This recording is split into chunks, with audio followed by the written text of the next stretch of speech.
Hi, this is Russ with Advantage Property Management Services, and I want to talk today about some of the issues associated with resident managers in the smaller mid-range multifamily buildings. That would be 16 to 40 or 50 units. Those are the buildings where you're legally required to have a resident manager, but there's not really enough work for a building of that size for a full-time resident manager.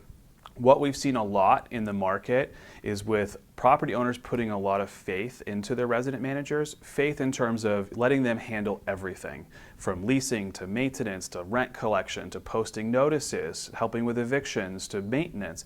Everything that needs to be done at that property is put into that resident manager's hands. In smaller buildings, what we've seen is that those managers generally are not well suited or well trained. There's a lot of liability with resident managers.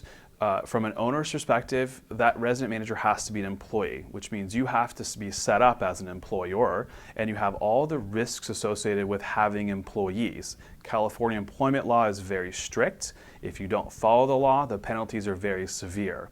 It's potentially a ticking time bomb that you haven't considered, so we encourage you to look more into that.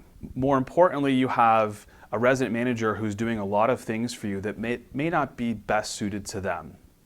They may not know all the fair housing laws when it comes to leasing. If they're doing maintenance for you, they may not be qualified maintenance technicians. They may not carry the right insurance or have the right licensing or right experience to do it effectively.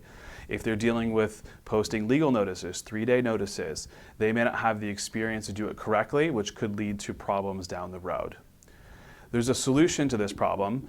The solution is to use a professional off-site property management company to take care of all of the property management related tasks.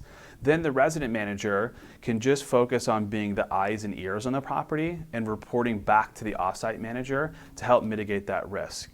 In addition, the off-site property management company will be the employer of the resident manager. So the employment risk gets shifted to your off-site property management company, so you don't have those risks. If you'd like to learn more about this strategy, this structure, feel free to give me a call at Advantage Property Management Services.